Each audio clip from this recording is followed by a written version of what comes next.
Sign theta cos theta, tan theta cot theta, secant theta और cosecant theta.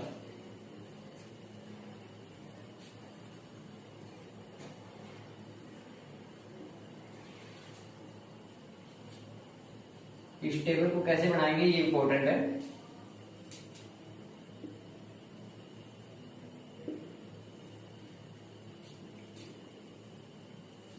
Zero degree, 30 degree, 30 degree, 45 degree, 60 degree और 90 degree. इसका complementary इस side ले लेते हैं। 0 degree, 30 degree, 45 degree, 60 degree and 90 degree. ये important है कि बनेगा कैसे। सबसे पहले क्या करते हैं, 0 1 2 3 4 काउंटिंग में लिखते हैं। फर्स्ट स्टेप में क्या किया हमने, 0 1 2 3 4 काउंटिंग की। अब क्या करते हैं, सब के अपॉन में 4 कर देते हैं।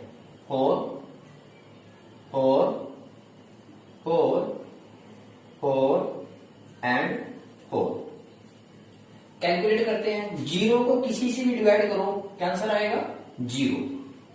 ये तो कैंसिल नहीं होता। 1/4 एज इट इज, यहां पर ये कैंसिल हो गया। 2 के टेबल पे 2 1 जा 2, 2 2 जा 4 और कितना आंसर आया, 1/2। यहां भी कोई कटिंग नहीं होती तो 3/4 एज इट इज, यहां पर कैंसिल हो जाती है। 4 से 4 कैंसिल इक्वल टू 1। दोबारा 0 को किसी से भी डिवाइड करो, 0, ये तो कैंसिल नहीं होता। 1/4 एज इट इज आ गया। 2/4 कैंसिल हो गया 2 के टेबल पर। 1 2 1/2 ये कैंसिल नहीं होता तो ये 3/4 यानी कि 3/4 ये तो सेम आएगा। 4 से 4 कैंसिल 1। उसके बाद क्या करते हैं, इन सारों का स्क्वायर रूट, जो आपके पास वैल्यू आई इस सारे का स्क्वायर रूट। वैसे तो ये इतनी प्रैक्टिस होगी कि आपका लर्न हो जाएगा, लेकिन स्टार्टिंग में क्या करना पड़ेगा, स्टार्टिंग में आपको बनाना भी आना चाहिए कि बाई चांस लर्न हो, कम से कम एग्जाम के टाइम आप उसी टाइम से इसको बना सको। अब 0 का स्क्वायर रूट कितना आएगा, 0 का स्क्वायर रूट 0, यहां पर 1 का स्क्वायर रूट 1 और 4 का स्क्वायर रूट 2, यहां पर 1 का स्क्वायर रूट 1, लेकिन 2 का स्क्वायर रूट नहीं निकल सकता, √2 एज इट इज। √3 पॉसिबल नहीं है तो √3 एज इट इज। 4 का स्क्वायर रूट 2 और 1 का स्क्वायर रूट 1। यही पार्ट मुश्किल था, बाकी आगे आपका बन जाएगा। अब क्या करते हैं, इस 1 को यहां लेकर आएंगे, 1 को यहां लेकर आएंगे और उसको ऐसा रेसिप्रोकल इसका कर देंगे, इसको उल्ट देंगे। जैसे 1/1 यहां लेके आए और इसको उल्टा किया तो 1/1 ही आ गया, यानी कि 1 ही आ गया। तो 1 लिखने की जरूरत नहीं होती, जिसमें जाने के लिए था कि आप यहां लेकर आए और इसको रेसिप्रोकल कर दिया। एज इट इज इस वैल्यू को यहां लेकर आएंगे और इसका रेसिप्रोकल कर देंगे तो क्या आंसर आएगा, 2/√3। इस वैल्यू को √2/1, वैसे 1 लिखने की जरूरत नहीं होती है, अपॉन में √2 आ जाएगा। एज इट इज दिस 2/1, 1 नहीं लिखना है, उड़ा देंगे बाद में। किसी भी स्टेटमेंट के अपॉन में यदि कुछ नहीं है तो उसके स्टेटमेंट में क्या माना जाता है, 1 तो माना जाता है। अब इसको यहां लेके आएंगे तो क्या हो जाएगा, 1/0। लेकिन किसी भी नंबर के अपॉन में 0, यानी किसी नंबर को यदि 0 से डिवाइड करते हैं तो आंसर आता है इन्फिनिटी। ये पॉसिबल नहीं होता, मतलब बहुत बहुत ज्यादा आंसर आ जाता है। दोबारा सुनो, यदि किसी भी नंबर को आप 0 से डिवाइड करोगे तो आंसर आएगा इन्फिनिटी। तो यहां पर क्या आ गया आपके पास, इन्फिनिटी। उसके बाद बीच की वैल्यू कैसे निकालेंगे, इन दोनों को मल्टीप्लाई करके। 0 को 1 से मल्टीप्लाई करेंगे, 0 इसको इससे मल्टीप्लाई करेंगे।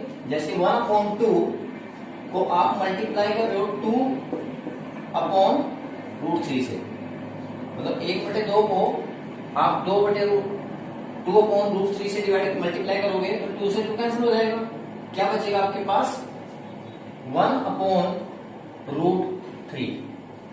एज इट इज √2 को √2 से काटेंगे, ये तो पूरा कैंसिल हो गया आपका, क्या आंसर आया 1।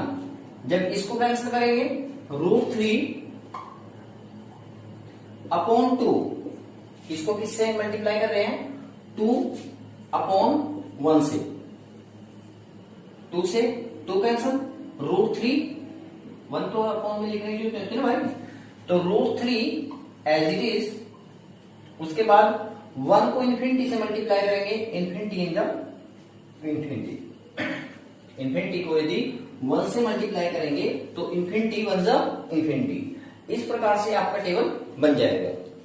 अब यहां पर 4 ट्रिग्नोमेट्रिक रेशियो है, साइन थीटा, साइन का complementary cos theta, tan theta, tan का complementary cos theta, secant theta and cosecant theta.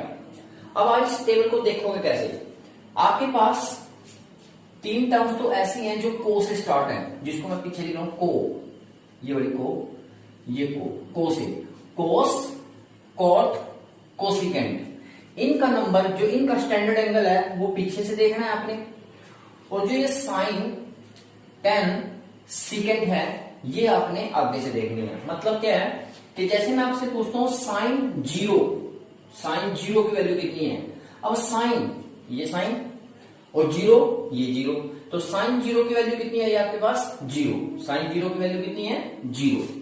लेकिन मैं आपसे पूछता हूं कोस 0 की वैल्यू कितनी है, कोस 0, कोस ये, क्योंकि ये टर्म किसकी है को की, यदि कोस को वाली टर्म है तो एंगल पीछे से देखना है आपने, ये 0, तो कोस 0 की वैल्यू कितनी है 1, कोस 0 की वैल्यू आई निकल के 1।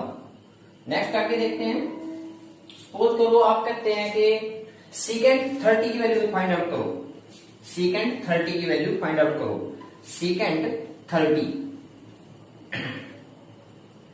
सीकेंट ये है क्योंकि ये आगे वाला टर्म है, देखो आगे वाले टर्म का आगे से एंगल देखना है, और जो पीछे वाले टर्म है उसका, जो पिछले वाले ट्रिग्नोमेट्रिक रेशियो है उसका पीछे से एंगल देखना है। दोबारा सुनो, अगले वाले ट्रिग्नोमेट्रिक रेशियो का एंगल आगे से देखना है और पिछले वाले ट्रिग्नोमेट्रिक रेशियो का एंगल पीछे से देखना है।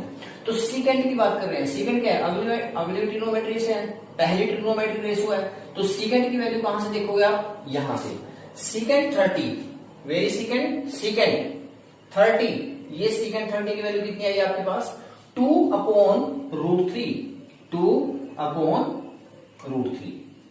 इसी प्रकार से आप कोसिकेंट 30 की वैल्यू फाइंड आउट करो, कोसिकेंट 30, कोसिकेंट 30 की वैल्यू, कोसिकेंट ये को की टर्म है, यदि को की टर्म है तो पीछे से देखेंगे, कोसिकेंट ये है आपके पास और 30 कहां पर है, ये है, तो कोसिकेंट 30 की वैल्यू कितनी है 2/1, 1 तो अपॉन में नहीं लिखने की जरूरत नहीं होती बेटा, कोसिकेंट ये है और 30 ये है, तो कोसिकेंट 30 की वैल्यू कितनी है 2। आई थिंक आपको समझ में आ रहा होगा।